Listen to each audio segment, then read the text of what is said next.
ladies and gentlemen, it looks like the draft is finally ready, and we are about looking to start here, as it is gonna be Team Hryvnia up against TT Team. Yesterday, we almost saw Team Hryvnia take down the strongest team in their group. So TT Team, they're definitely gonna have to prove themselves here.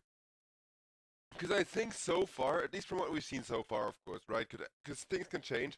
But for Group A, I think LFG, MOUZ, and Hryvnia are definitely looking like the strongest. And Hryvnia, they kind of got to prove that they're still the cream of the crop, right? They don't want to get defeated a single time here, obviously. But they also shouldn't be defeated by TT Team if they're really up for playing MOUZ and LFG in the playoffs and later down the tournament. Because both of those teams are known to be highly problematic, but you know what else is known to be highly problematic? This Slark hero that TT Team have picked up in the longer team fights. And I remember at the start of the patch, Slark was really unpopular. Nobody played him, and I played him a lot and lost all of my MMR because I'm a Slark spammer pretty much. But at some point I was faced with the harsh reality that being a Slark spammer in the patch just didn't work out. And I think the main difference maker there, and the main thing that made Slark so viable as a carry all of a sudden, is that they changed how bracers and whatchamacallit, nullies and rave bands work. Cause Slark, he steals attributes. You don't want your enemy to recover from that at 25 minutes. And I know it's just 2, 3, 4 agility that you're missing, but 2, 3, 4 agility that you're missing translates to maybe that many missed last hits, and being significantly behind on an item after you've been killed once or twice. So it's a great hero as long as you're able to get him to snowball in the laning stage.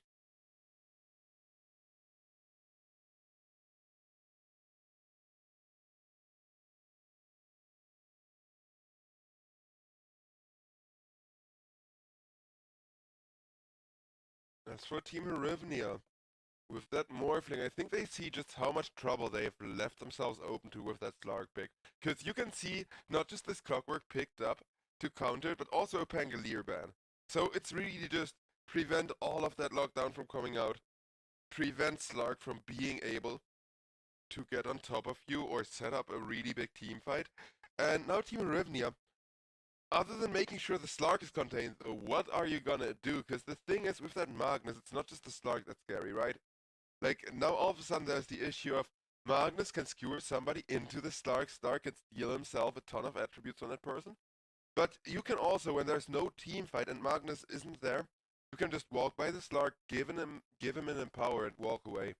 With that huge extra damage buff. And the cleave allowing him to get a really comfy GPM. The last ban from Team Hryvnia though is gonna be that Lion, which makes sense. Slark Lion would have made for a pretty nasty lane with a lot of catch. Though I think the main reason why they're banning the Lion is that 3 people are susceptible as hell to the mana steal. If you steal Morphling's mana so he can't morph, that's detrimental. The same can be said about Lich, who doesn't get any mana regen. And the Clockwork, because yeah, Ember's Bird, he can just always get away from the Lion mana steal, but the other 3 cannot.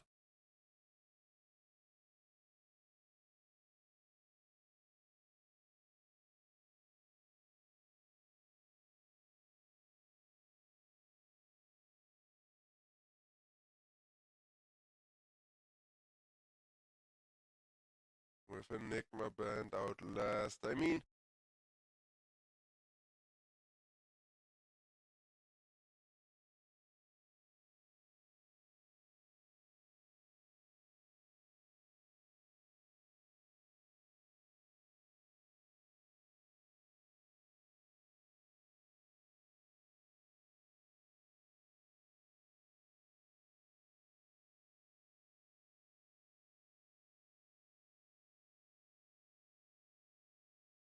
oh, I had myself muted for a second there. I'm sorry.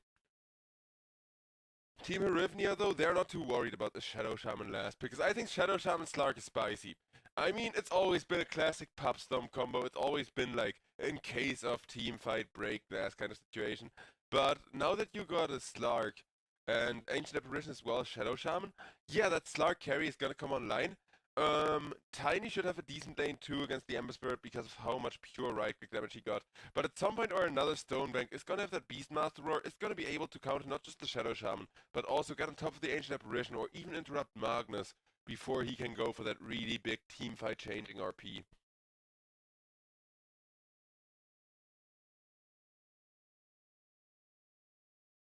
As for Morphling, well, I've seen Smiley Face make some really good plays on that Morphling of his, or Smiley Face bracket, whatever you want to call him. But as amazing as this Morphling may be playing against Slark, he does have just such a rough matchup. Even without Slark having a Lincoln Sphere or some kind of tankiness to survive the Morphling shotgun, if he times the ultimate right, he's always gonna be fine, at least dealing with the Morphling once every 30 seconds. And that is, in my opinion, pretty freaking ridiculous. Tiny also got a really good setup where you can toss somebody back into that Slark with the catch, and then Slark can just steal away all of those beautiful, beautiful attributes. Whereas Ember Spirit, like I said, bound to have a bit of a rough lane against the Tiny here, because Tiny just outright kicks you by so much. But the thing with Ember is, and he is holding some money for the bottle just to facilitate that, he just needs to pop off early. He does not need to necessarily hold his lane forever or out-farm the Tiny by any margin. No, you just need to get level 6, go to other lanes, kill preferably, of course, the Slark carry, who I keep saying is super scary, but if you get a kill on the Ancient Apparition or the Magnus, that's just fine as well, because it will allow the Ember Spirit to snowball that way.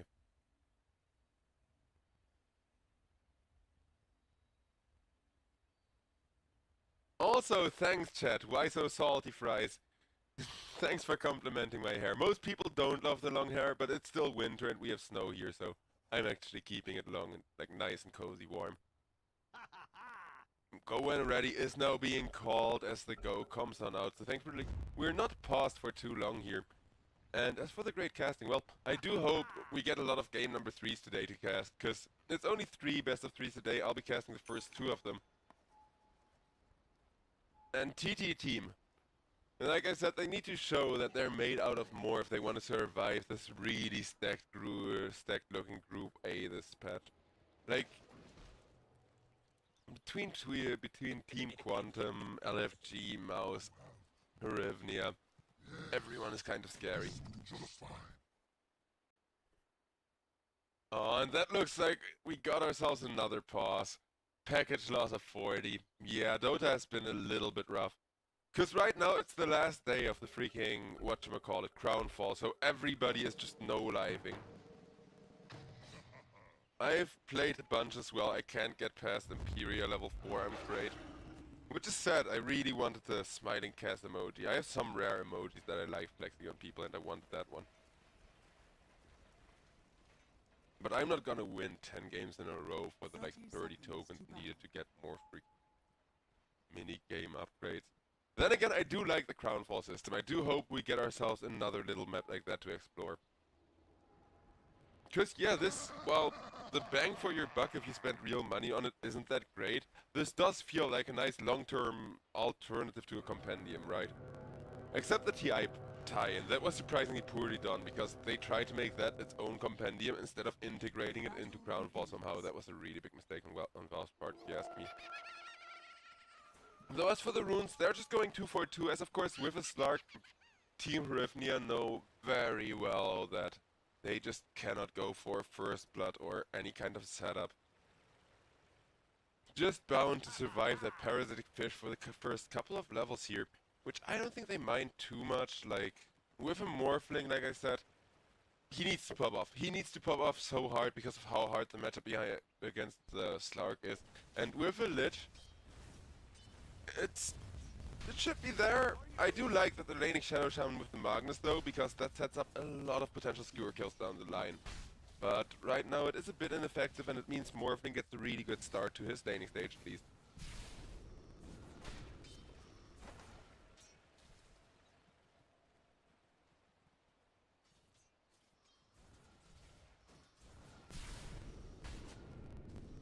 Shadow Shaman getting poked away at by the Lich. But yeah, Lich is realizing Shadow Shaman is one of the hardest right-clicking supports at level 1. And this is not a trait that he wants to take over extended periods of time.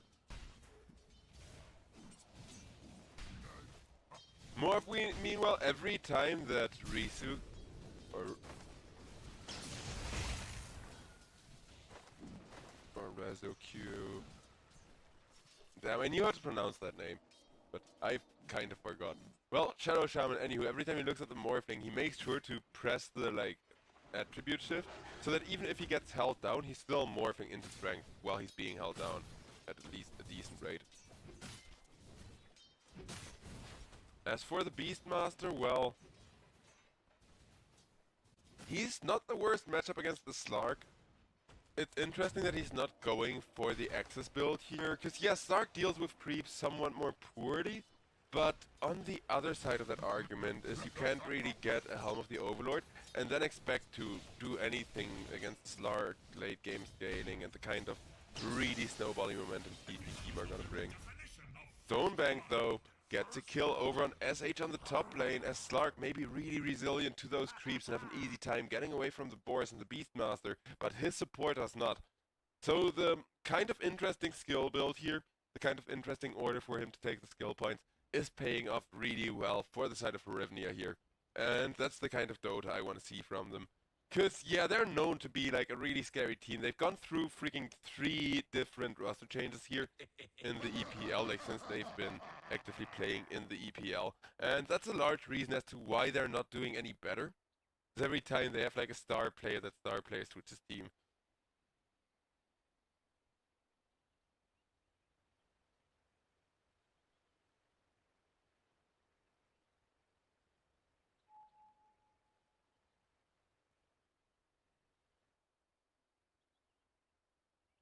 And while over on bottom lane, things are still looking quiet. As you can see, Ember Spirit is already not having farm on the mid lane. He's 4 last behind. He will continue falling further behind on the Tiny, as Tiny has that superior damage with the tree.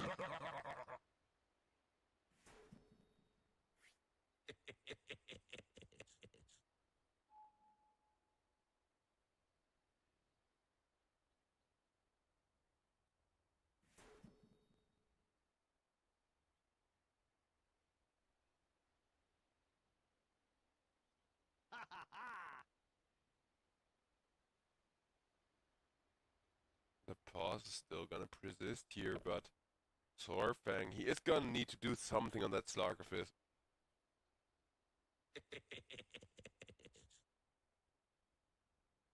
Like Beastmaster, well, he shouldn't be winning the lane against the Slark. This Lich kill is already a great start, and with that Lich kill, well, he can eventually just start outscaling so freaking hard.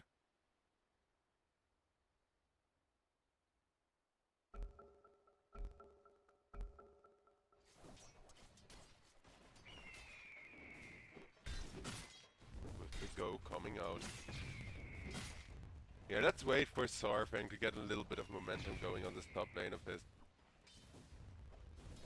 Because I know nowadays Slarks usually wait out their first, like, diffusal blade timing or a big item like that before trying to go for the kills. But like I said, Stonebank on that Beastmaster is a hero who can snowball extremely hard. And if he does choose to go for a Helm of the Overlord build, then as long as he's fast enough, he can really demolish.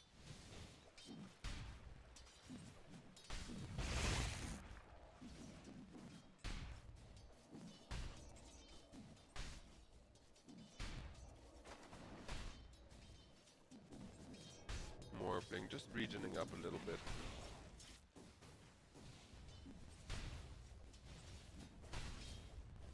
As neither team's safe lane is currently going as well as they wanted it to go, and Tiny is still absolutely demolishing the mid lane, which was kind of the intention from TT team picking that.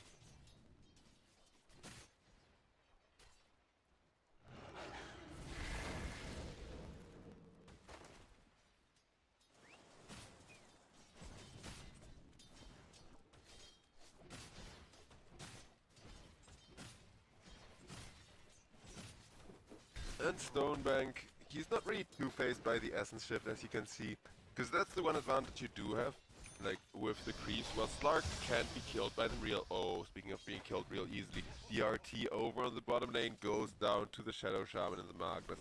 Nice little aggression there the moment we stop looking at the bot lane, of course, but that's just the caster's curse. It's over on top lane. Beastmaster able to poke everybody away with those boars still.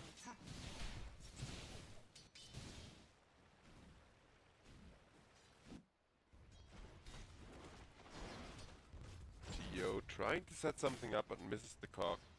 A good cock there would have been devastating. Because like if you can get Ancient Apparition up close to the clockwork, give him a good old hug, he's really weak to that.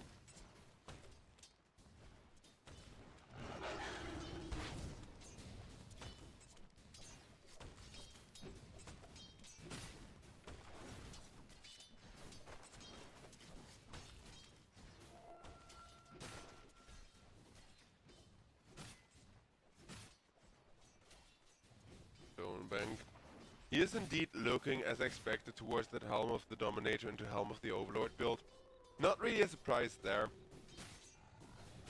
And as long as Slark doesn't suddenly pop up with 2 or 3 kills, he should get away with that, because so far we're in a kind of a situation where the Slark and the Beastmaster are both farming really well, but Rizak, he realizes that that is not a good situation to be in, and decides to come in, help the Slark, get his first stack of agility there, and with those temporary Essence Shift stacks, they're now trying to catch Stonebank. Stonebank still alive though, as Slark has to get himself back. Ancient Apparition making sure to keep Rizak alive. Rizak with the shackles able to sustain himself through all of this. DRT not quite getting the kill thanks to some great jukes into the tree line. Now the Lich is that being right-clicked down slowly here. Slark, he isn't even going to be dissuaded from his farm now that he's going okay in the stacks department. But when he already has to come over, come on, Ancient Apparition, you could have had like your carry have an entire agility more. Still very well played from TT team, and this is what I mean. The Slark does not feel sufficiently answered to me. Yesterday too, we had a game where the Slark just wasn't sufficiently answered, and like Slark ended up, or the day before yesterday, I mean, and Slark just kind of ended up running away with the game.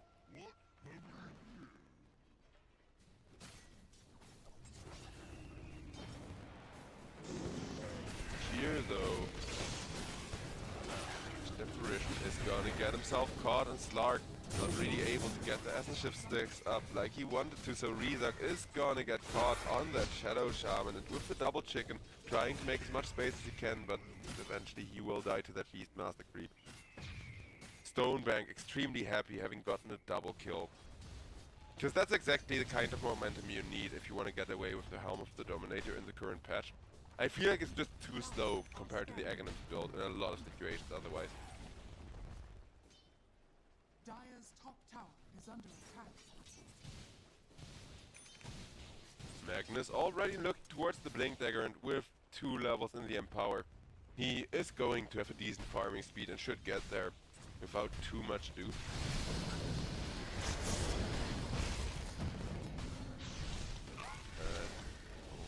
On the bottom lane, Morphling went in quite deep with the Lich here onto AA, but they may end up regretting that, with Booter still coming in and setting up the Lich for death.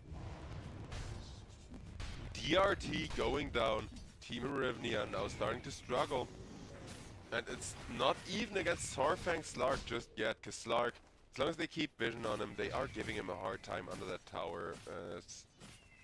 He has an ultimate, may want to go for someone before the Beastmaster level 6 comes out here.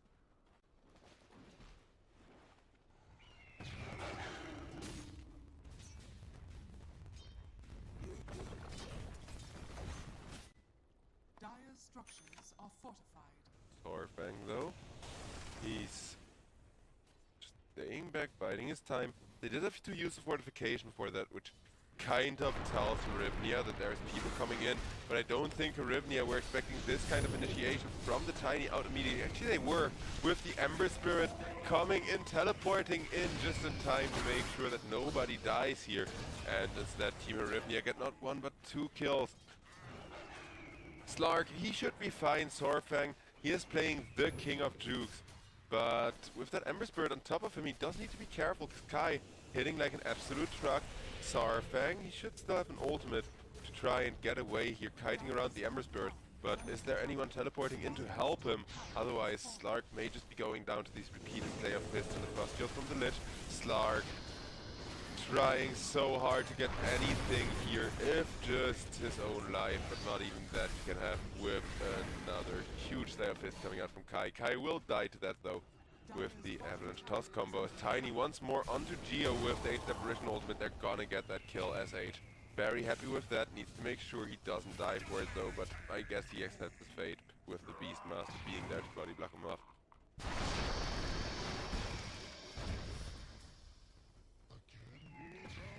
ERT dies to the Tiny.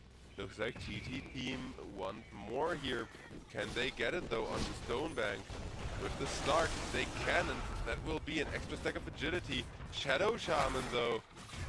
May just be dying for that, but not quite. I'm not sure if Slark got it. Actually, he did die to the freaking force. I'm not sure if Slark got agility there or not. It is kind of unfortunate that, like, they don't really have the creep clear yet to save their supports on this Beastmaster. But then again, Beastmaster falls off so hard if he ends up not getting all of these kills, not getting all of this impact every team fight, that I kind of see why he's allowed to have so much early game impact and like these really strong creeps. Because it's not like the creeps level up with your benefit from your items or anything. Well, most of your items or anything like that.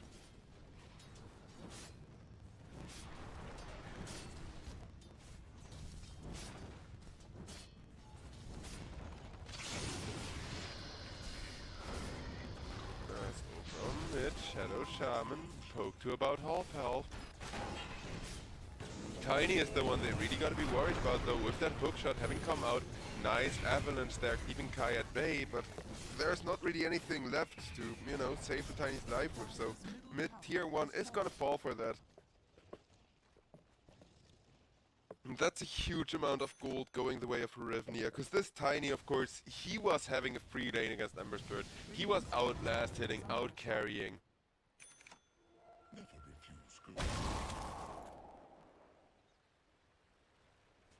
A hunting with an ultimate, but Morphling.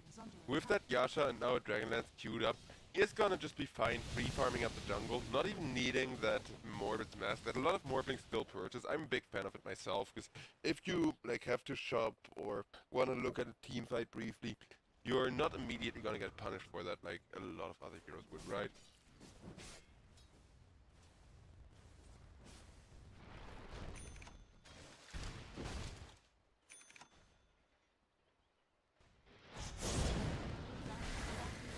That is gonna be a cat onto the Ember Spirit with the cold heat proccing. He is just gonna be dead.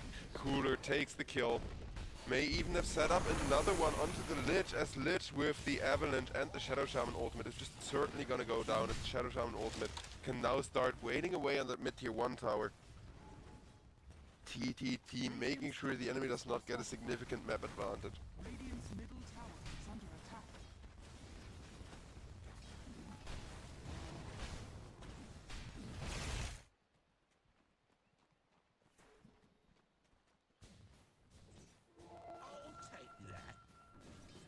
Radiant's middle tower is under attack. From mid though, with a huge initiation, both Geo and Kai got caught. I can't even blame the cameraman for missing some of that, because that was just Avalanche, Toss, Ancient Apparition ultimate. And that's enough to instant kill just about any heroes caught in it right now. Lich also just getting caught. Morphling still wants to come in there, looking for a cleanup with the Beastmaster. They will be getting SH if nobody else. Slark meanwhile still farming. Does not want to risk his life for more agility tech just yet. Rizak running out of there. But not for long. Even the double chicken classic move won't save him from the Morphling with how fast and hard he already hits. Radiant's top tower is under attack. Also, yeah, chat, Beastmaster's army at some point can be like 3 or 4 creeps strong. It's truly ridiculous. And then you can summon like 3 more skeletons to get them an aura. And that's just with like the Helm of the Dominator and max levels in the boar, because somebody said like, yeah, Beastmaster does have a ton of creeps. Wait till there's an ancient creep in there. Because of course that is gonna be his main timing. But then again, Beastmaster is supposed to dominate the game until like 10 minutes after the Helm of the Overlord. And there's still a 1000 gold lead for the much slower, much more methodical Slark draft that really just wants to make sure their carry pops off. And then once your carry pops off, Beastmaster is just gonna like eventually die once Slark has enough stacks, right? That's just a matter of waiting for Slark to have the health and the ability to get in and out. Though what is interesting is that Morphling is actually, despite everything, still sitting where he wants to be in net worth. So maybe he can outfarm the Slark once we get to that like intensive jungling stage for the carries.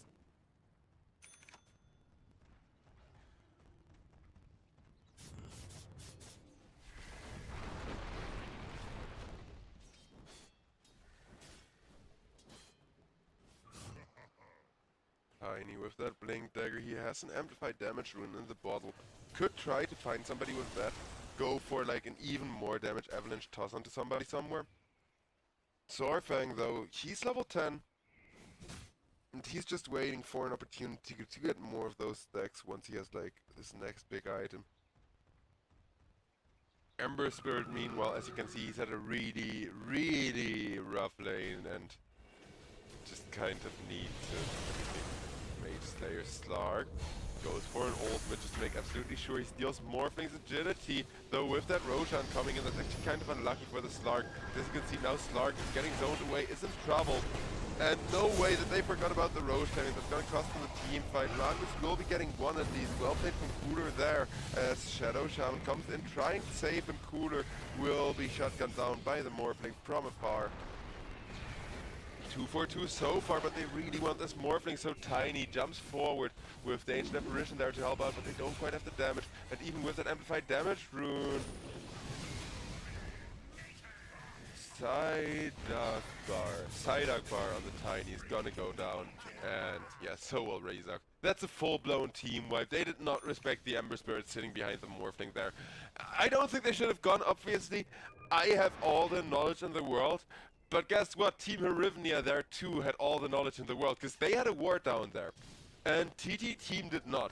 And that makes all the difference in the world, because Hryvnia knew that they could jump people the moment that the team split apart. Whereas TT Team, they were so sure. They thought they had the enemy caught by surprise. Nobody was ready for that initiation. But in truth, they were spotted out, like, almost from the beginning there, like from the moment that they went forward. Radiant are scanning.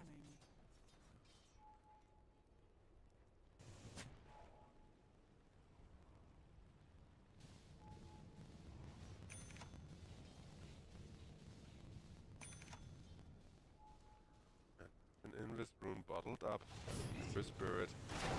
Feeding the momentum, is trying to set up some more. Sorfang holding his own though, and Stark not an easy hero to initiate on, but with the double cocks they will get him killed off. Ember Spirit, he still lost the point of agility there for dying on top of Stark's corpse, but does it really matter when now Stonebank comes in with a huge roar, killing off Cooler with Morphling's shotgun, and the Shadow Shaman next on that little chicken of his. Ancient Apparition still being chased by the Morphling, able to get himself out, but I do love the Sage and Yasha. I think that's great, because Morphling, he realizes with that Beastmaster, and up against the Slark, they need to end this game early. If Slark takes like 4, 5, 6 of your agility away, that's gonna be detrimental because it prevents your Morphling like for a second, and that's gonna be huge.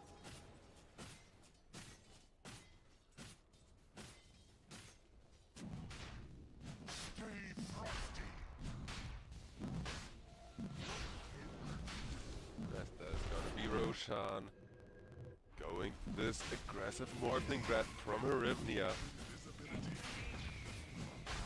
Hryvnia, they're now at a point where only their Ember Spirit is behind, and Morphling is doing all the things he needs as a carry.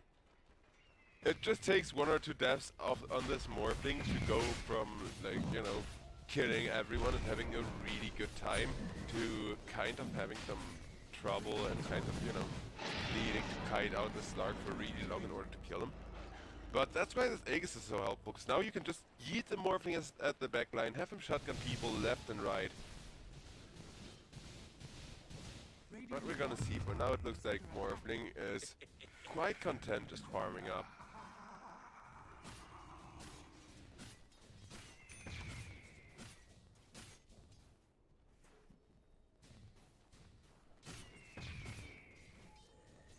Beastmaster making good money. Interestingly enough, not going for either a Blink or a BKB before upgrading his boots. So he does just want the infinite charges to potentially split push and deny Slark space that way. more because of that crucial ancient creep timing.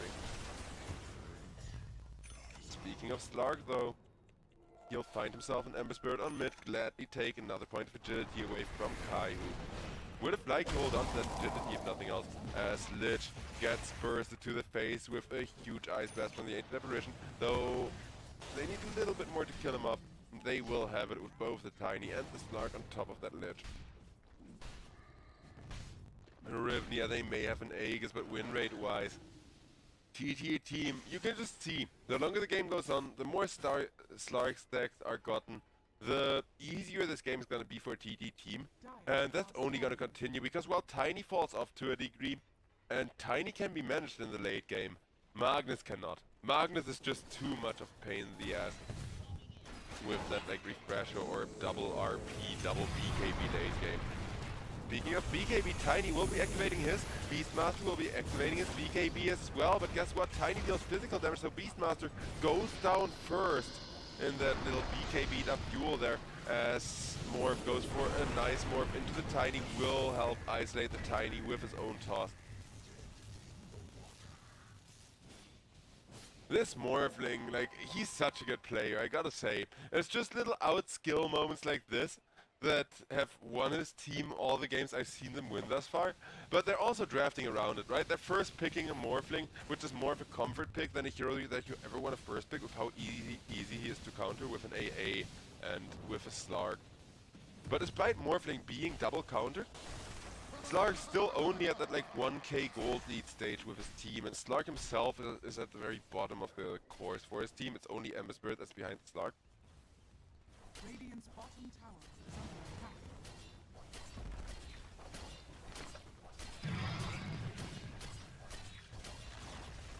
Radiant's bottom tower is falling.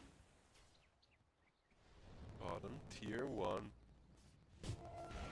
Not quite what they're mostly looking for, but every tower does help just deprive this Morphling of farming spaces. DRT will be going down with a nice skewer. Morphling, meanwhile, getting a Tormentor for his team. Geo very happy with that Aghanim shard, because that is gonna be a huge tempo and like difference maker for the Clockwork. Being able to fly around, initiate onto the backlines instead of the carries who can kind of manage them at this point. Because Ancient Apparition and Shadow Shaman, they're both really squishy, juicy targets if like a Clockwork comes in behind, knocks them forward with the Cox or something like that.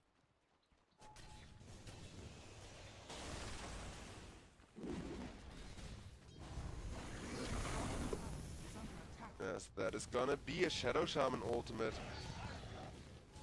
With the Helm of the Dominator being used to try and take care of it, but Shadow Shaman, he just shows himself, will be getting that 100 gold, maybe dying for those 100 gold. With the chicken still alive for a little while longer, double chicken, not enough against the Flame Guard. Slark forced to press an ultimate and get out of there. They got okay tower damage, but it could have been a lot better, and TT team, they need to be very careful in order to ensure that nobody else is getting caught here. Slark though, the king of jukes, as soon as he gets on the high ground, he's away, and that's exactly what's gonna happen.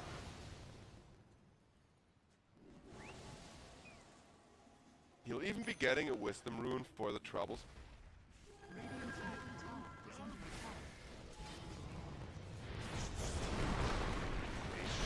Alive, which is a sliver of HP with Beastmaster.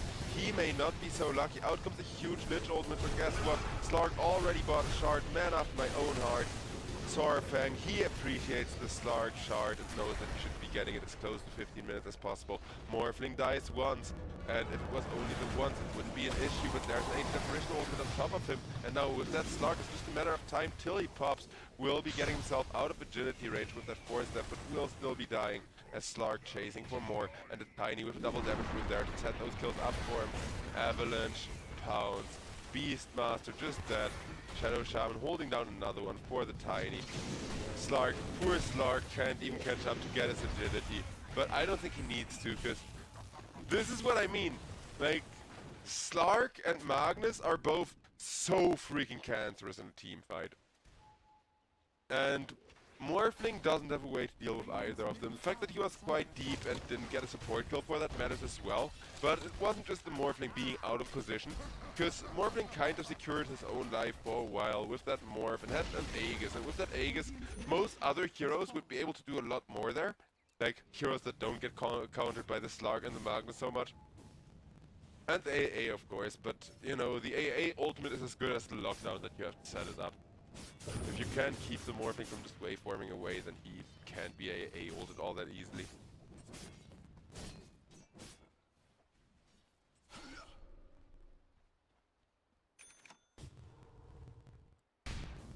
And with that 6k gold lead, Magnus now free farming, everybody on TT team retreating, just kind of taking their time. I know I can trust you guys.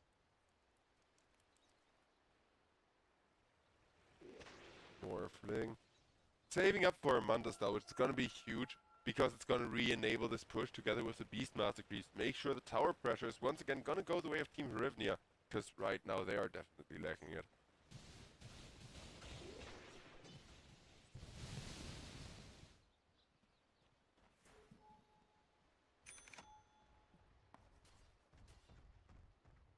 Radiant's bottom tower is under attack. Shaman ultimate committed for the bottom tier 2. Are fortified. TT team making sure they keep playing around their own timing.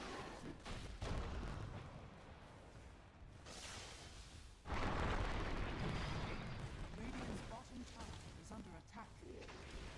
Morphling got a full-blown Eye of Skadi, is looking to build that Hurricane Pike to make sure he has even more force steps to escape. Radiant's bottom tower is fallen. That is gonna be the Morphling annihilated with yet another Ancient Apparition ultimate. Slark already on the chase for the Beastmaster once more, and knows that Stonebank is still a significant threat, but not without mana and agility. He's not. Down he goes. 2 for just a Shadow Shaman to start things off with. But Slark, he's still looking for more. So is Tiny, who will be finding a Clockwork, which, yeah, with Phylactery and the Tiny just goes down. Clockwork, a great hero, huge space maker, lane dominator, but he is so susceptible to two things. Being behind and magical damage, and both those things coming together when it comes to that Tiny is just horrible. Radiant's middle tower is under attack.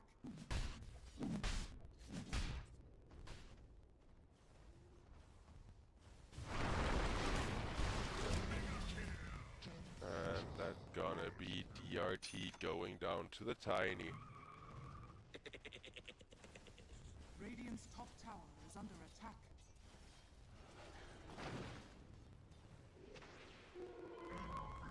Radiant's top tower has fallen. Clark making sure to split push the top tower, but Ember Spirit, who just wants to farm up, wants to make sure that his team is eventually gonna get that third core to come into the game. Well, guess what? There's a Tiny right on top of him, and that's gonna be Kai. Slap down, Ancient Apparition ults up. Ember Spirit, it's not like he was contributing much to the way this game was going really in terms of damage and in terms of initiation, but Clockwork now stunned out of position with the Slark catching him, will be losing a point of agility once against Sarfang. 8 points of permanent agility, which isn't even that much, but he's played a very quiet laning stage, just making sure that the Ember Spirit was being hunted by his team. And kind of, you know, one core has been completely denied, because I think Morphling would have stood a chance. Beastmaster is now also starting to fall behind, but that's just the nature of the Helm of the Overlord build, and I don't think that that's necessarily a mistake. Like, the issue here is just that the Ember Spirit and Morphling are both too hard countered. Like, if they had revealed one of their cores later on the side of Hryvnia, they would have probably won this game really easily.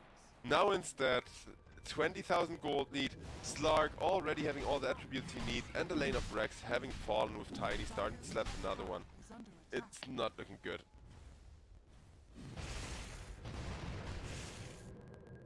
An empowered Tiny at that, slapping another one.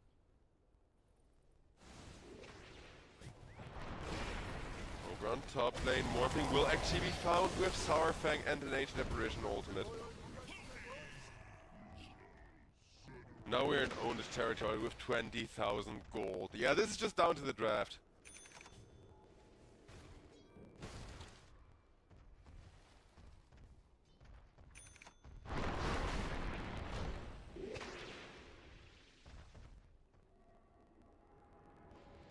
Bottom is gonna get shoved out next.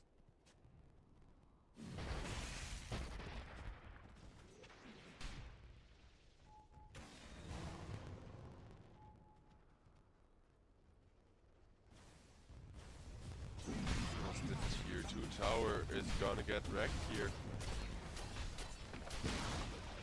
Radiant's top tower falling. Radiant's top tower is under attack.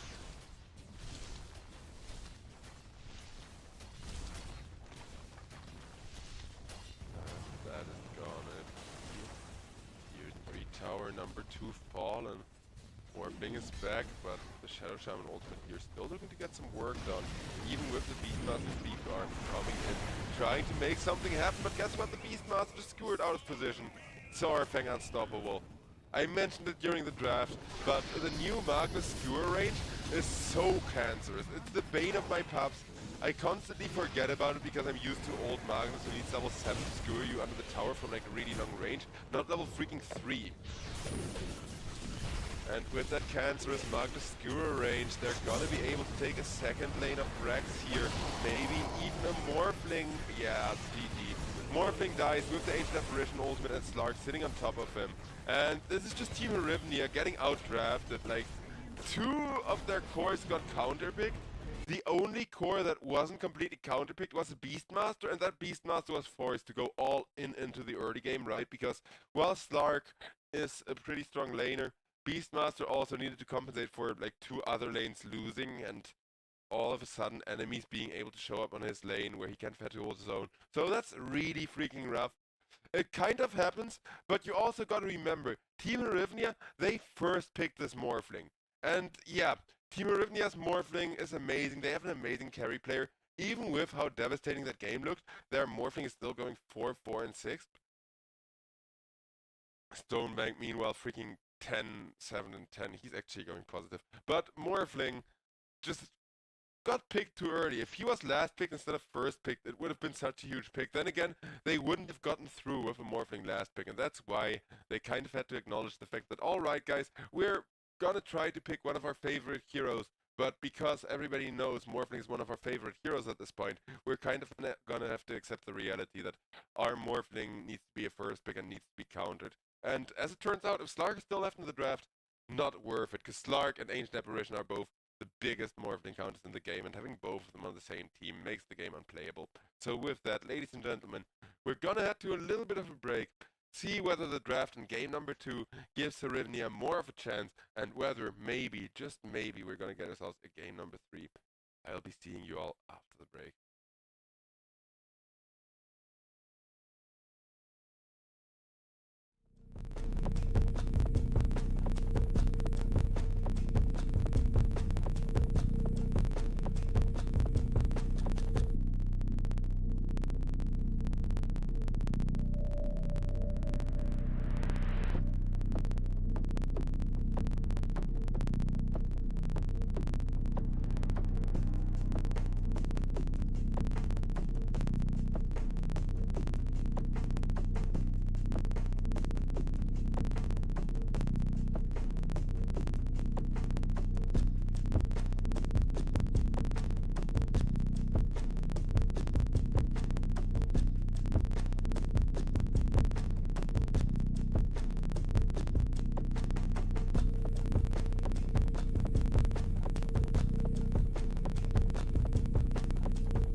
And ladies and gentlemen, with that, we are back. Game number 2 between Team Hryvnia and TT Team, as TT Team got, well, they were pretty much getting drafted in the corner, but then they forgot that one crucial oversight that every Morphling draft has, and that is if you counter the Morphling, then the enemy team will be without a carry, and that's exactly what happened in game number 1.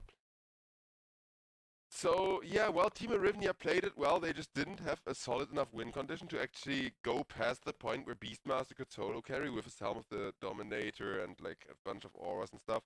Team Hryvnia, meanwhile, this time around, going for a Dawnbreaker Ogre Magi with a Monkey King. So a lot of great team fight, a lot of really tanky heroes that are hard to chew through. And I know Monkey King isn't considered, like, traditionally tanky, but he's still the kind of hero where if your Monkey King is able to turn around on a Queen of Pain when you don't expect it and gets that Jingu Mastery to pop off, he is gonna get so freaking strong.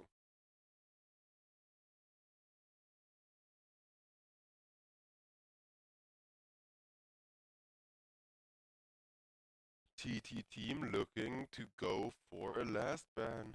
Or well, a couple of last bans. But those are gonna give away information, and that is a little bit of an issue here.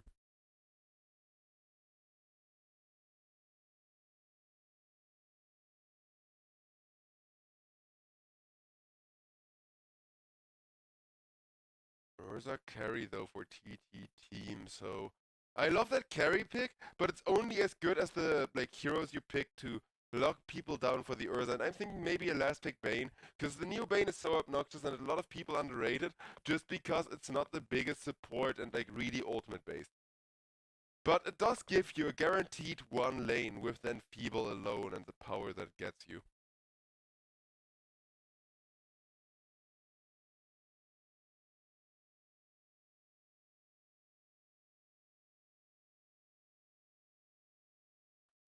Shadow Shaman, Medusa banned. What more is TT Team gonna ban? Because Medusa is actually a surprisingly bad hero against the Urza. Because yeah, she's quite tanky, but even if you fully restore Medusa's mana, the Fury Swipe stacks are still gonna remain on her and she's still gonna be able to absolutely destroy like, you know, to destroy the Medusa. It takes like 40 or something seconds that the Medusa just cannot show to the Urza anymore after a certain point.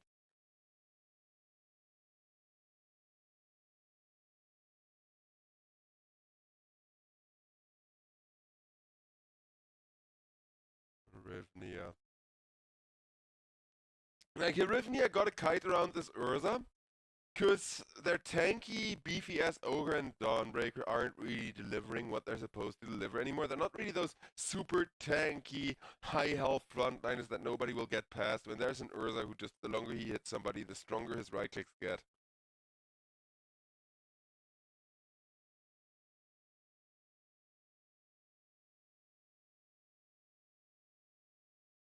As for Neek's Assassin, well, we're gonna have a Slark game on our hands again, so I'm not sure if the Neek's Assassin is really the greatest last pick here. Slark versus Urza is a bit interesting in that Urza can kill Slark really easy when he doesn't have an ultimate, or you catch the Slark when he's shadow blading at you with like a ward, anything like that. Urza can just kill him so quickly with the stun lock.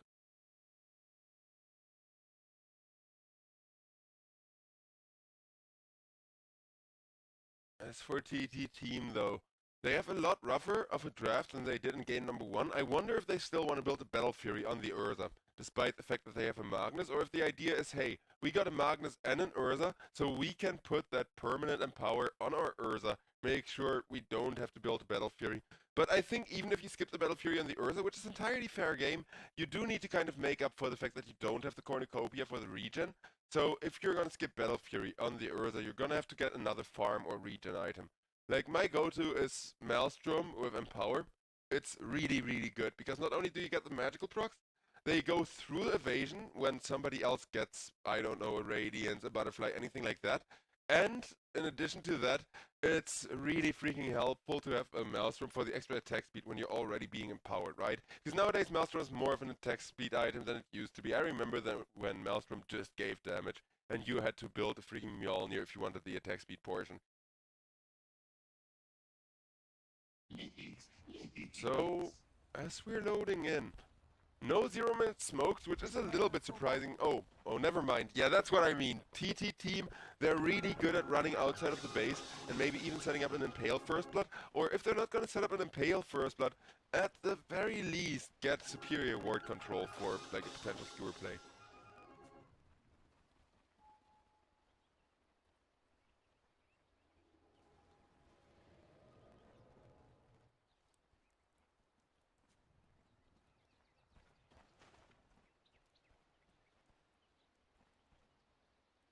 With the 5-man smoke headed into the Radiant Triangle, Slark's actually extremely safe. But that's not a good thing, because Slark, of course, is the best hero for fighting at level 1. You need that attribute skill, you need the big, bad Slark right-clicks in order to really get a chance at getting a first blood yourself. If you're the side of Hryvnia, and Hryvnia, they're trying to roam around together to the top lane, knowing that there's enemies nearby. And thanks to their defensive position, they may actually get a first blood, but nope! One more right-click, even a high roll would have made the difference with their leading to the Nyx Assassin instead being the first blood. They will get him with a blood grenade at the very least. But Slark, not knowing where like the first blood would happen and not being there is just such a huge problem there.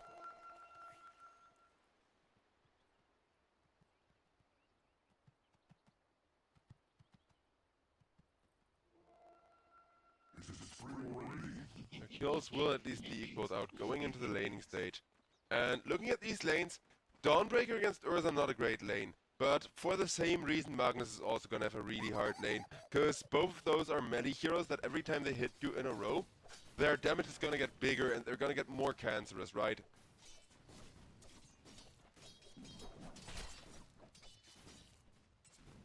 Slark already kind of showcasing that, where it's just like, hey, thanks for the agility.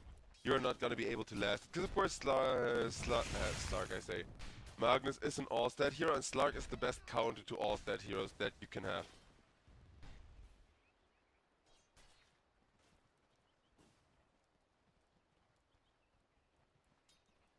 Nyx Assassin though, doing what Nyx Assassins are famous for this patch, messing with the creep wave, messing with the creep equilibrium, keeping a lot of farm away from the Slark.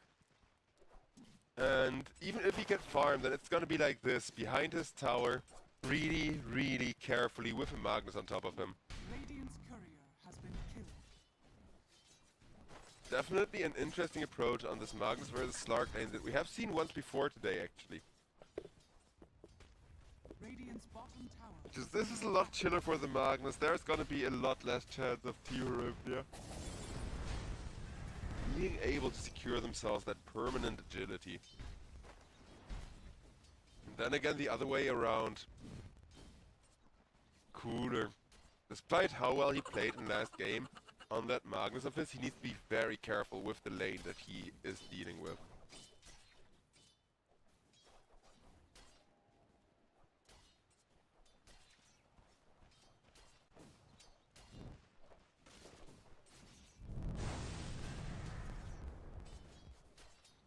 But here we go, level 2 and Ogre already taking his point in the Bloodlust, just to make sure that Slark is gonna get maximum value out of having a support there. Over on the top lane, Urza meanwhile not having that much fun, because despite the fact that he's supposed to have an amazing lane against the Dawnbreaker, just having an amazing lane matchup against the Dawnbreaker doesn't matter when there's a Muerta just constantly fearing you away, messing with your farm as well, as you just saw with that beautiful little skill shot there.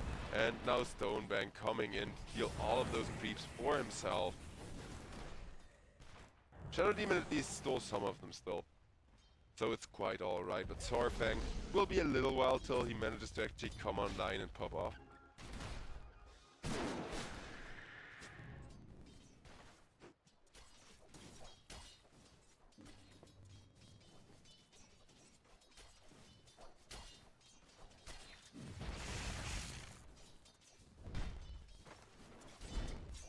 Slark still quite alright too. Whereas over on mid lane, Queen of Pain, extremely obnoxious to lane against for Monkey King, because even if with Jingu he can full lifesteal himself back, against this constant like dagger harass, Queen of Pain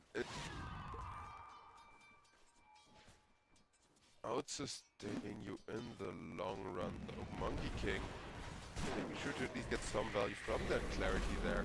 As Urza on top lane, meanwhile, getting ran after, will be able to get himself away, but as you can see, not having fun. And it will take his Battle Fury and quite a bit of quiet laning until this Urza is gonna have fun in the laning stage again. Cooler, meanwhile, got killed off by the Slark, and that's gonna be Slark's first stack of agility, as now this lane is gonna start to pop off with Slark having that extra build and attack speed from the Bloodlust, and just a lot of tempo going his way. As H over on top lane dies after being forced to walk out of position by the Muerta. As now Hryvnia off to the kind of start to the laning stage that they have been looking for. Queen of Pain may not be losing her lane just yet, but the other two lanes are solidly in favor of Team Hryvnia already. And it's gonna be up to this mid lane Queen of Pain to make the difference at the current rate. Because it's not like Sorfang is just gonna get a huge comeback by like getting an enemy out of position or something like that.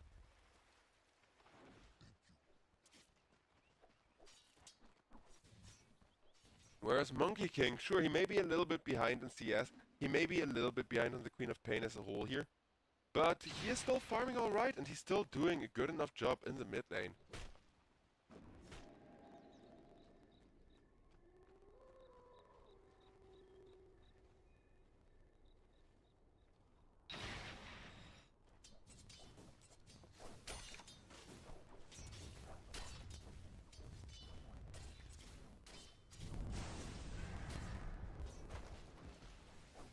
Making sure to farm up.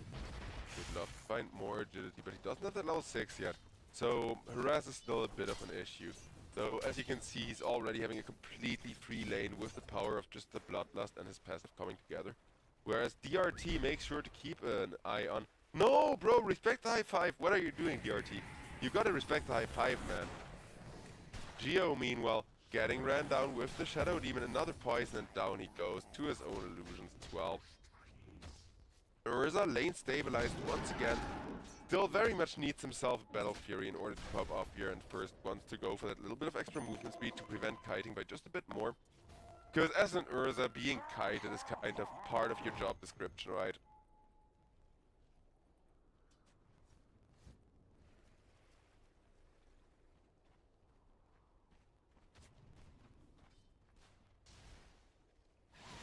Still, the Slark draft about where they want to be. As Nexus isn't trying to set up a wraparound over on top lane.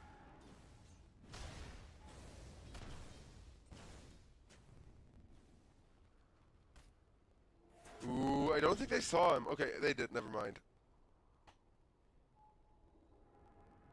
Geo will be pinging out the Neeks Assassin being as obnoxious as possible about it. Does have the Impale to try and get that Wisdom Rune, but with the Dawnbreaker on top of him and the Silence to boast, no chance to snatch that rune. That could have been huge if he had actually gotten it.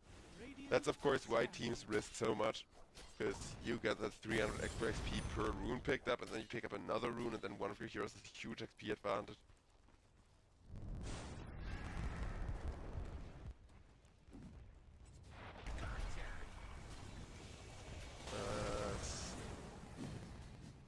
Ogre trying to set up the kill onto the Magnus. They realize Shadow Demon is back in this lane, and they need to be a lot more careful.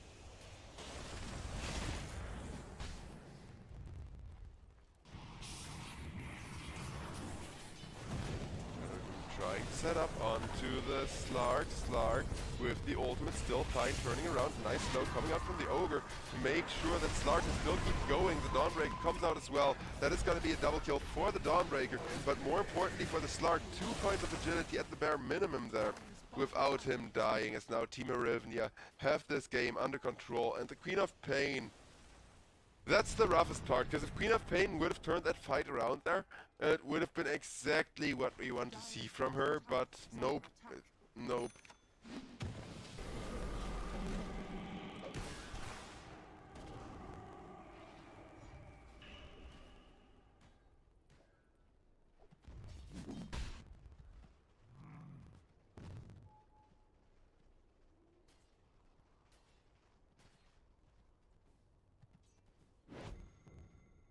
The Slark draft keeps on escalating. Hryvnia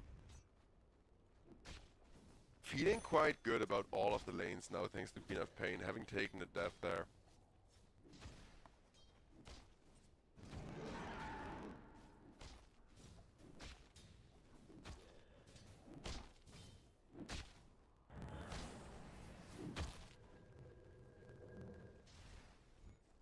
Dire's bottom tower is under attack.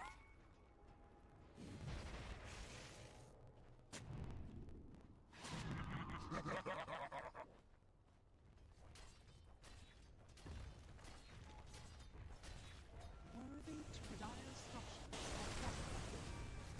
Dire's bottom tower is under attack. Magnus not really up for defending his tower anymore. Over on top lane, Dawnbreaker meanwhile enjoying solo XP while just waiting for an ultimate. Though that means that Sorfang can finally start farming on the Urza and start moving toward the good like Battle Fury timing or whatever.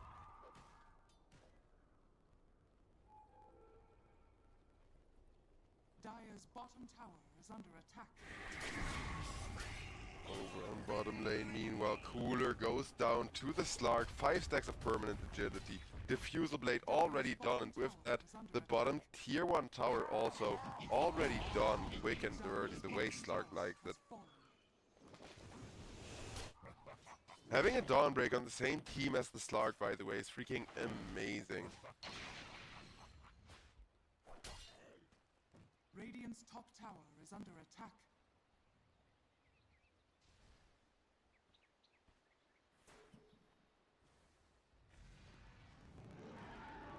Fit for a queen. Leaks Assassin over on top, tries to enable a kill for the Urza. Dawnbreaker able to get out of there thanks to a beautiful Monkey King ultimate. And with that Monkey King ultimate, they may be able to turn it around. Can't quite get the Urza to walk into the Wukong's command there. So Monkey King will jump out of his tree, start chasing the bear. And that is the Jingu proccing while Slark comes in from the sideline. Make sure to help kill out the Shadow Demon, but Queen of Pain, no! Quap did not get the Slark by a sliver of HP, like 0.1 or 0.2 seconds worth of health regen. So now Slark is gonna recover, back to full health, once again he goes. And it seems like whoever drafts better around the Slark just wins in the current meta. Which, me being a Slark main, I really don't mind. It's one of my favorite heroes because of that infinite scaling that he has built in. Radiant's bottom tower is under attack.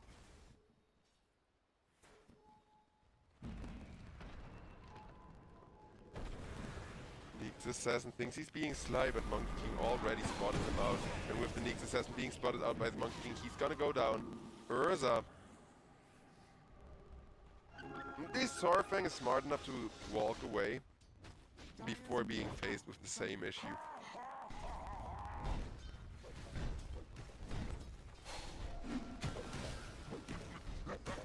Tier 1 on mid now slowly being hammered down with the Ogre and the Monkey King.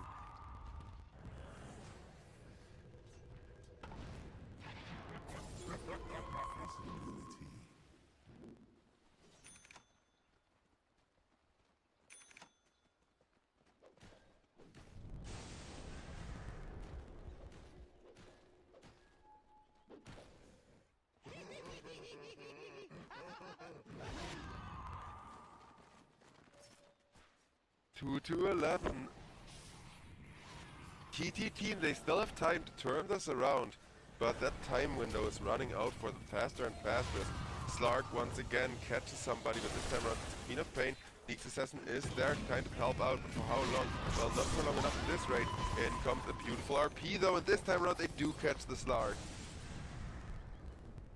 Bracket shut down for freaking look at that. 740 gold. Just from one singular Slark kill. Totally worth holding that Queen of Pain ultimate for. Totally worth biding your time for and waiting until you're absolutely certain that you can nuke him.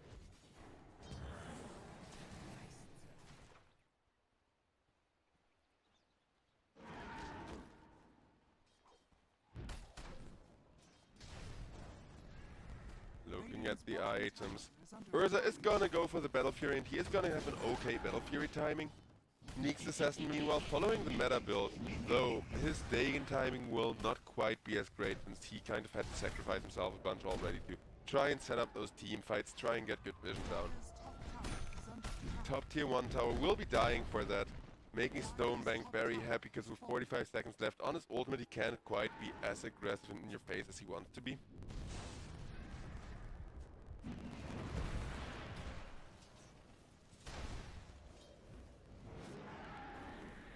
Radiant's middle tower is under attack. As that is gonna be SH still holding his own, though he is on fire, and just a little more fire will be enough to finish him off. Sorfang not quite able to escape the Dawnbreaker stun, and that means a follow-up stun comes out from the Urza, and there is the Slark looking to jump in there. Parasitic Fish not quite able to kill off that angry Grizzly just yet. Radiant's bottom But with the amplified damage rune, Slark's still definitely feeling cocky there, whereas Urza is now missing attributes. Even if he just farms jungle, that's gonna slow him down quite a bit. Dire's middle tower is under attack. Radiant's bottom tower is under attack. And with the next tower down, Urza still a ways away from that Blink Dagger, which is a shame because Blink Dagger is one of those items that can potentially turn games around if he's able to just jump supports first to initiate the team fight in a similar fashion that Slark has already been doing all game. Slark, despite it being a little slow considering like compared to how far ahead he is, he's going for one of those Mage Slayers, which will be a giant difference maker still when it comes to his tankiness. Meanwhile, a nice teleport out there means that nobody is gonna die to the side of Hryvnia just yet. And space has been made for the Urza to kind of try and hit his crucial momentum.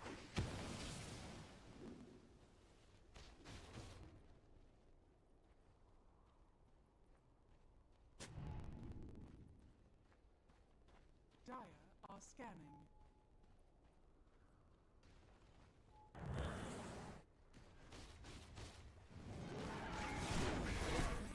As that is gonna be cooler, killed off by the Dawnbreaker and the Slark over on the bottom lane. Just as TT team were trying to initiate on the mid lane, that is really unfortunate.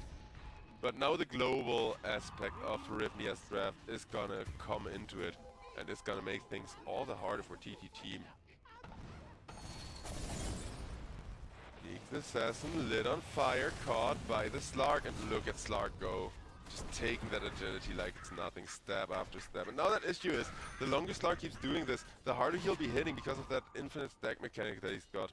So even if he loses all stats by like, you know, getting killed off once, he comes back and he's still gonna keep a portion of that permanent agility.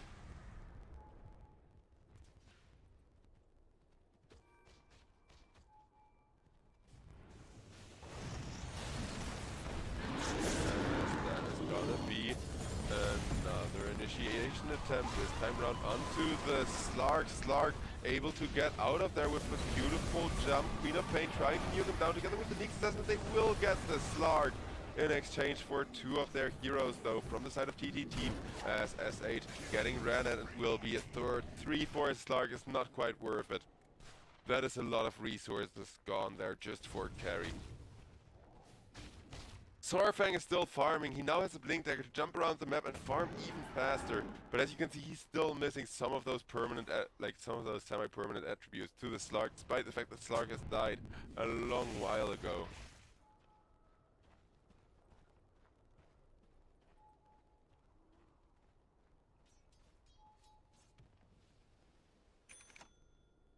Whereas Dawnbreaker has the Rod of Athos, now wants to go for the mana boots.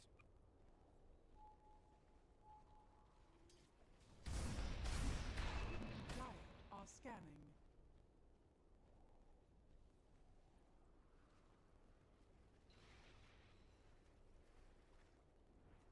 Between the Dawnbreaker ultimate and the catch from Geo, even without the Slark being present, initiation potential is still pretty decent. But of course, Muerta is quite squishy, so you do need to make sure that, yeah, like this, you ambush Queen of Pain before enemy heroes can even come in to try turning them. The Queen of Pain, however, will live, and now there's the enemy heroes to turn. Stonebank taking so much damage with Fury Swipe after Fury Swipe in his face. Geo now trying to teleport, but against a Skewer and a Neek Assassin present, it's just a matter of time till he dies, even with that, well, kind of, you know, surprising ultimate there to the end. TT team, this is exactly what they need and not a moment too soon, because now they can start looking towards the Roche, but I'm not sure if they'll still be getting this Roshan and if it'll be enough. But getting Roche is definitely going to be a great start, because with an Urza it shouldn't take them too long either. Dire's middle tower is under attack. Roshan has fallen to the Dire.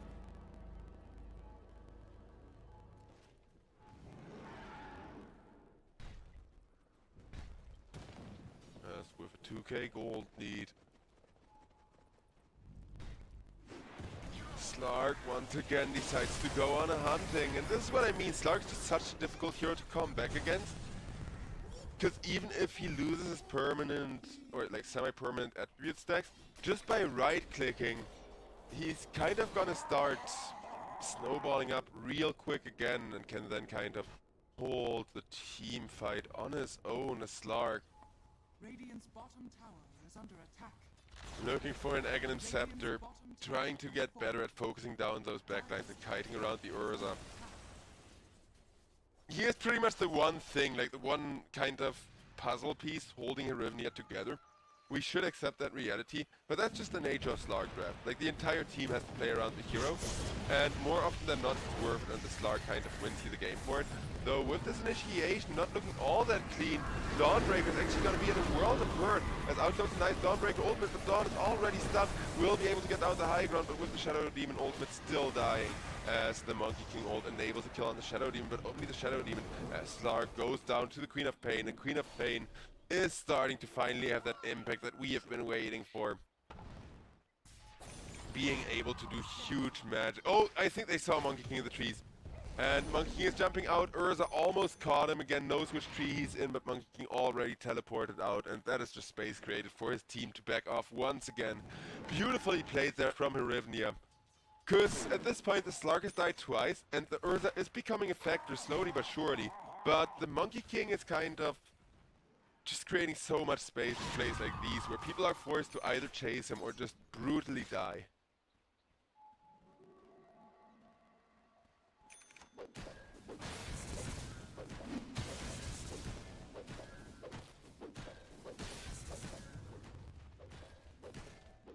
Monkey King about to complete a BKB, which is gonna be a massive difference maker, where Slark's Aghanim isn't too far off either.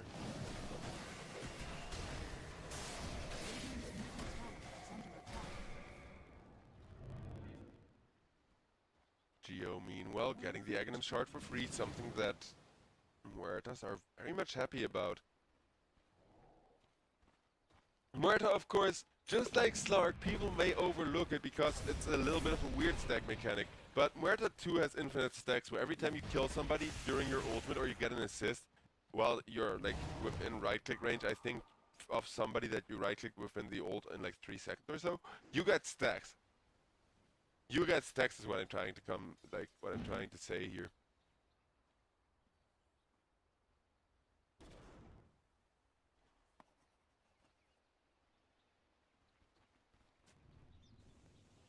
Next Assassin trying to set his team more up. There's a Queen of Pain sitting behind with a blink ready. Though Neeks, yeah, vision goes both ways, and with a nice instant silence he can't even get the Carpus out. TT team, they do have 2 people smoked, are looking for a chance to get the Slark out of position, kill off the Slark, and render this game easy once more as Urza is hitting the mid tier 1 tower, making sure to at least get that objective. I don't think they've gotten an eye on the Slark, and as Magnus tries to go, instead he realizes he needs to get back because his blink dagger has been cancelled.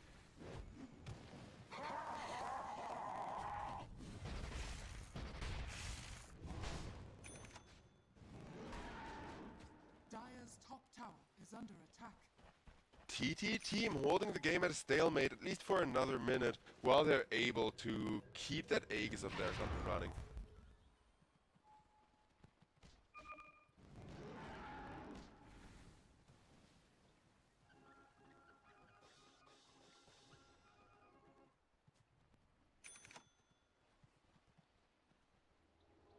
Radiant's middle tower is under attack. Three-man smoke, trying to find anyone in the triangle. They gotta go deep for it. Then again, Neek's Assassin is scouting with an ultimate. Pings out that Ogre and Dawnbreaker are coming into the triangle. Everybody from TT team regrouping. The Aegis will be reclaimed in just 5 seconds. Top tier 1 at least has died to the Urza, as Neek's Assassin will be the first one getting stunned up and chain silenced once more. Neeks is just having such a rough game here, holy shit. Who needs a cloud?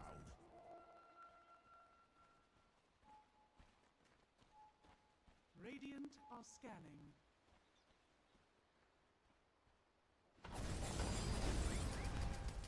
Ogre Magi. Yoinking a little bit of money there and actually having a good time being that like really fat big wall front line for his team.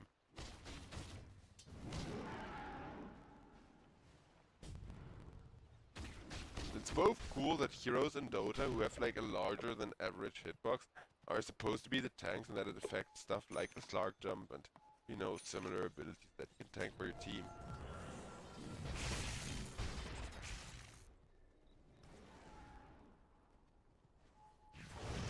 The TT team, they're really playing their hearts out here and they'll still get their Shadow Demon caught. Oh, that's rough. Magnus decided not to go for the blink play there anymore.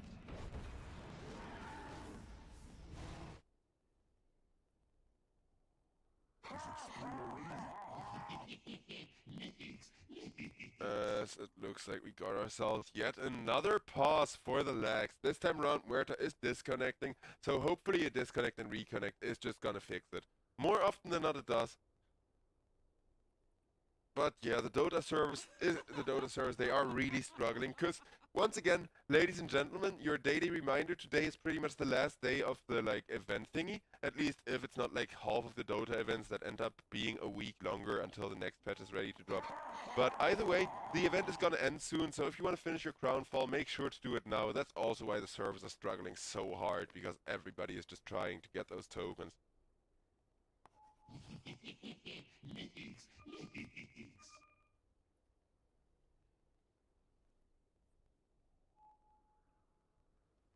And the reconnect is there, but no unpause just yet.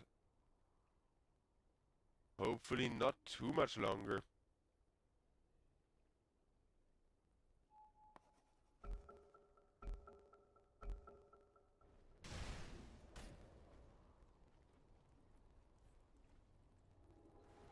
They go indeed, pause and unpausing.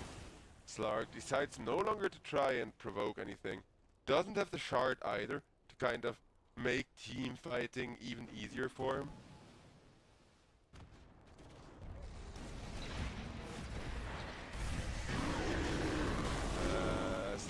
On mid lane, Stonebank tries to initiate, realizes that Sarfang is still awfully scary with that BKB, and that's gonna be an Urza BKB for a Slark ultimate, so not the greatest trade in favor of the Urza just yet, unless they get DRT for this. Queen of Pain is trying to set him up for death, though Neek's Assassin gets caught by the Slark with the pounce, and they all have to get themselves back on Hryvnia. TT team still very much holding their own and trying to at least get as much space out of this as possible, but they didn't get more than just the Monkey King kill. Then again, they also held onto all of their big ultimates. I think that's noticeable. Like, there is still an RP, there is still that Queen of Pain Sonic Wave. That's why for the first time in a while, TT team can now have that gold lead back, because getting 3 hero RP Sonic Wave is just a huge game breaker.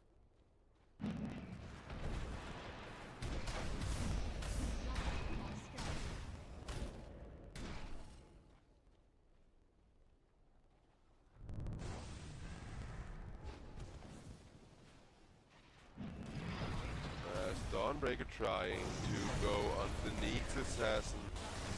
That is gonna be yet another point of agility for the Slark. And it has been a while since he's been able to pick up reliable agility left and right across the map like he is doing right now.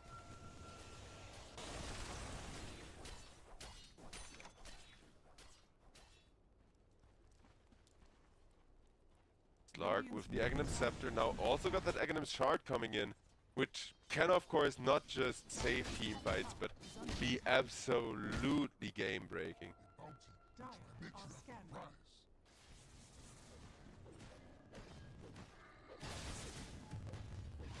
Monkey King meanwhile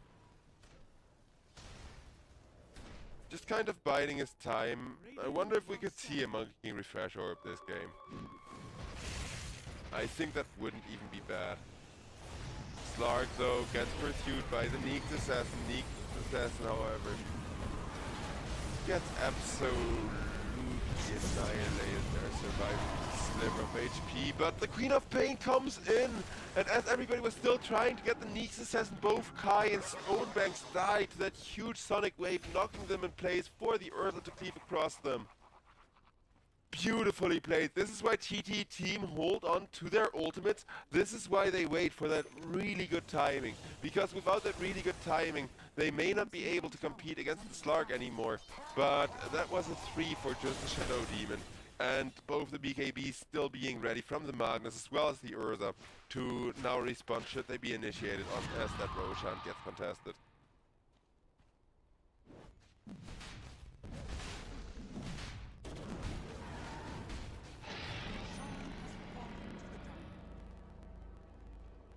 It's gonna be an Aegis for the Urza, something Sorfang is extremely happy about.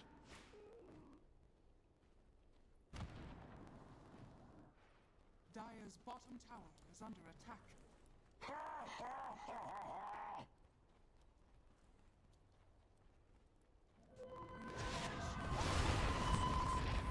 Ooh, over on bottom lane. Wait, the Queen of Pain just completely, like, ult for a single kill on Geo? It was just a support. Did they think they could catch the Dawnbreaker there as well or something? Yes, this will do just fine.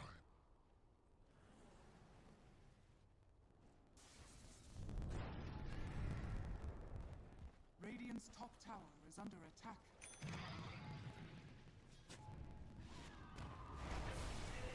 As TT team once again gets initiated on with the Slark. Slark having a bad time frontlining against all of that lockdown, but Magnus does not have an ultimate with just 5 seconds of cooldown left on it.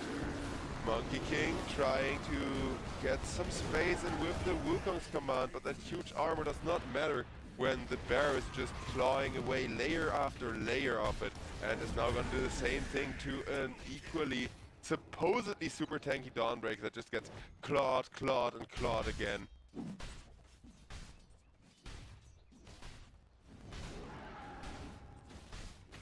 Urza immediately starts running at the top tier 2 tower, which with the Fury Swipe, or with the, whatchamacallit.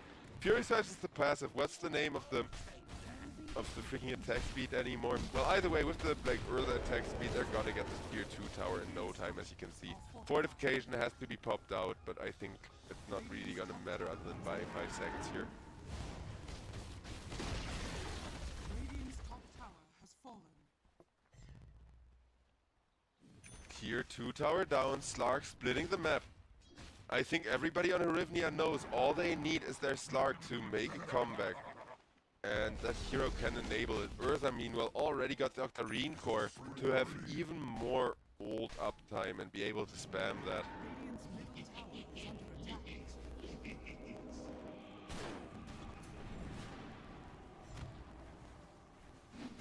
Dire's bottom tower is under attack. Urza trying to go ham on the tower.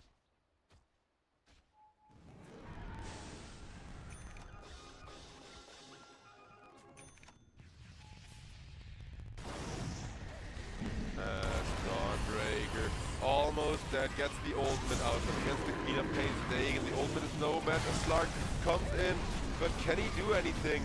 He's trying to deprive the Urza of his attributes. Though Sorfang, he knows he's still got an Aegis, as long as he doesn't feed Slark too much, this is gonna be just fine for him. And Slark realizes that as well, has to dump himself out again, as Magnus was debating whether or not to skewer him out of the fountain. Neek's assassin will die for the Magnus' indecision. And everybody tips him. Look at that, everybody just tips the Neek's assassin saying, bro, I may not be sure whether I want to fountain dive there or not, but you should not be dying for that, as Urza gets saved by the Shadow Demon. Looks like TT team are suddenly having a lot of fun this game. Slark, he's supposed to be that absolute beast, but he keeps getting initiated on. Is under attack. If you get your Slark caught and he doesn't really get to cast all of his abilities in a team fight, then it's devastating to the hero.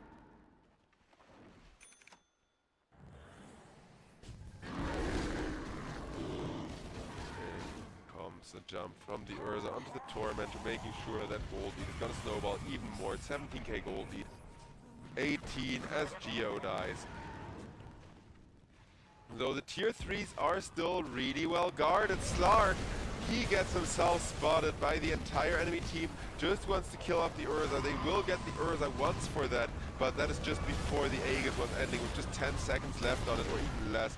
And Slark now trying to jump out of there once again, but no, says the Queen of Pain, getting on top of him.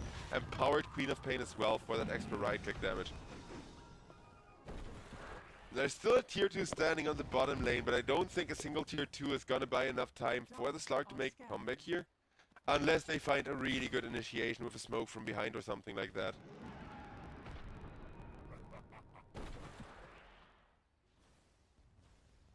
Radiant's top tower is under attack. It is gonna be Monkey forced to BKB, able to jump himself out from the Queen of Pain ultimate, but the Queen of Pain ultimate is still caught Leo. So with the Muerta, that it's now gonna be a Dawnbreaker exposed, and Urza, he has a Skull Basher just for Pexy little Dawnbreakers like that, as Queen of Pain takes the kill. And Zaid Akbar, he may have had a really rough start on that Queen of Pain of his. A really rough mid lane, just laning against, you know, Monkey King wasn't that bad, but having died once and having, like, lost that first team fight almost cost the Queen of Pain draft the game here. But Queen of Pain was able to come back into the game, make a lot of space for the Urza to get not just his Battle Fury, but also one item after that. And they didn't get greedy either, which is, I think, the main reason why TT team do deserve to win this game, though I don't think Team Hryvnia were expecting to get rolled over in such a fashion. A large contributing factor is the fact that Urza went for a Battle Fury, and he was still being empowered. They still made sure to give Urza all of that bonus damage and keep him online that way. Because, yeah, the moment you fall behind too far on the Slark, you lose the game, and Slark does get permanent agility. But you need to steal so much permanent agility to compensate for not one, but two farming items, or well, a farming item and a farming ability, just kind of being put on this Urza with his ridiculous 26,000 net worth. Wait.